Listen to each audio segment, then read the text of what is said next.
Hello everyone and welcome to the Hockey Hub. So today we're looking at the 7 most underrated players in the NHL in my opinion.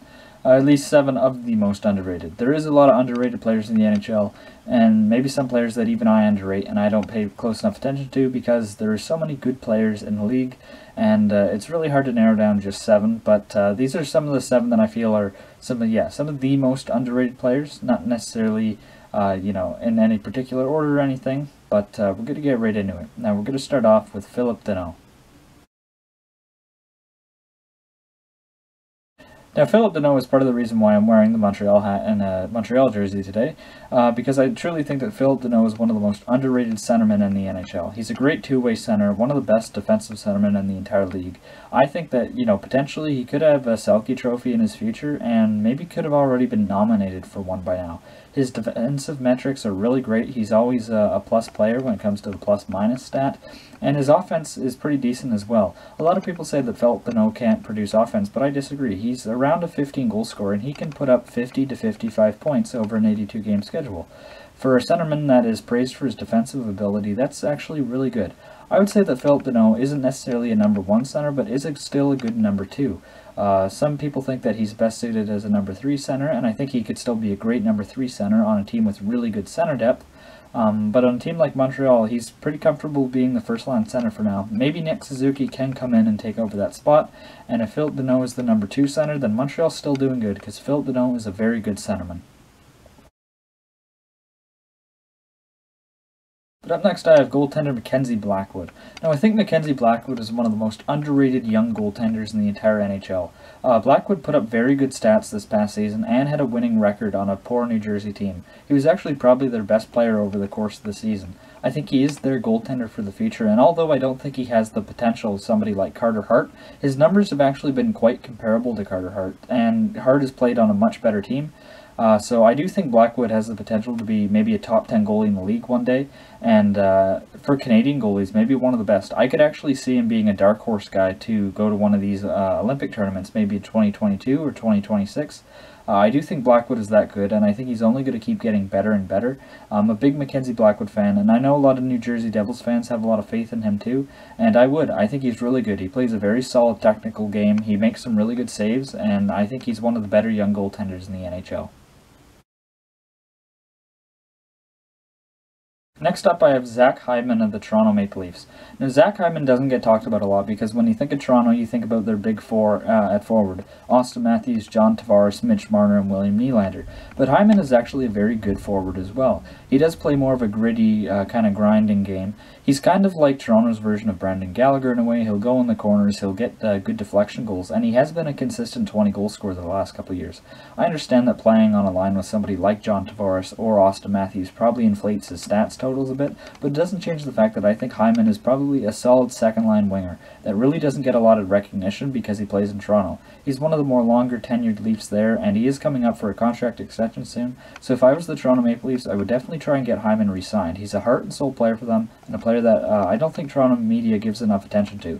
I really like Zach Hyman, and I think he brings a lot to Toronto's lineup.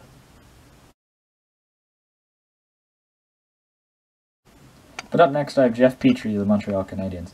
Now Jeff Petry was recently signed to a contract extension worth $6.25 million, and a lot of people are not so sure if that is necessarily a good contract. As a Montreal fan who watches every single game of Montreal, that is a very good contract for what Jeff Petry provides. Jeff Petry is arguably a top pairing defender on a lot of teams, and in Montreal playing behind Shea Weber, he does get the second pairing time a lot, but sometimes he actually has superseded Weber and played on that top unit. Petry is definitely more of an offensive defenseman, but he's actually still solid in his own zone as well. His plus-minus is kind of what maybe stops him from getting some real praise and recognition. He's kind of always a minus player, and it's weird because it's not like he's bad defensively or anything. You watch him play, he's solid, he uses his body, he's got a long stick, and he can read the play and break it up very well. That being said, he always seems to finish with a minus, and that's probably as a result of playing for, because Montreal's been a poor team of late, and then in his days in Edmonton, they were brutal as well. So his career plus-minus is quite bad, but I think it's probably going to get better as long as Montreal continues to get better. I think Jeff Petry is a very good defenseman. His offensive instincts are probably the best on Montreal. He's their best puck mover, and I think is one of the more underrated defensemen in the league in general. But for another underrated defender, I have Ryan Ellis of the Nashville Predators. Now, Ryan Ellis has really come into his own these past 4 or 5 years as a true top-pairing guy there in Nashville that sometimes ends up having to play second pairing because they've had guys like Shea Weber and PK Subban that have, stepped above him in that depth chart. But now I do think Ryan Ellis is the top-pairing defender there alongside Roman Josi. Ellis and Josi make for one of, if not the best pairing in the National Hockey League. Ellis brings a lot in his own right. He is a smaller defenseman, but he can still use his size to throw some checks. He's a very smart defenseman. There is some good offensive instincts there. And I know as a fan of Team Canada, the World Juniors a long time ago, Ellis was really good there. And I think a lot of fans that really paid attention to his game knew that he was going to be very good for Nashville. And so far he's been all that and more.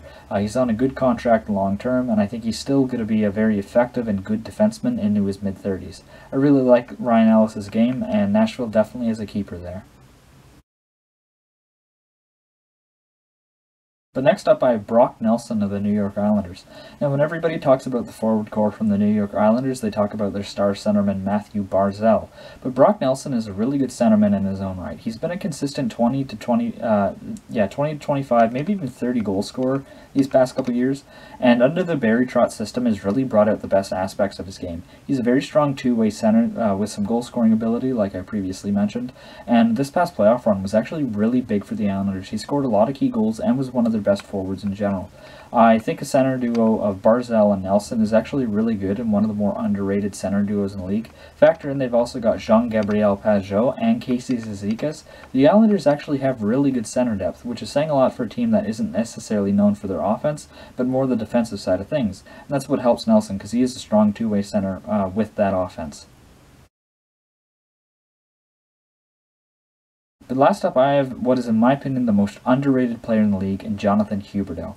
Now, Jonathan Huberdeau's teammate, Alexander Barkov, was considered to be the most underrated player in the league for a while there, but in my opinion, when everybody says you're underrated, I don't necessarily think you're underrated anymore.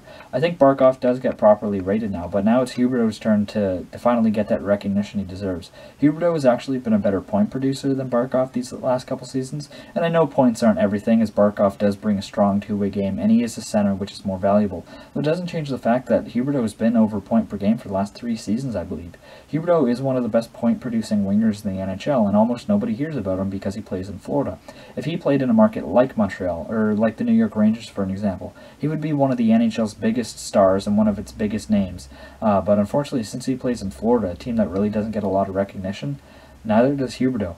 Huberdeau is truly one of the game's best wingers, and he seems to just be getting better year after year after year, and with the Olympics coming up in 2022, I think he should be a lock to play on Team Canada's roster, probably even in the top 6.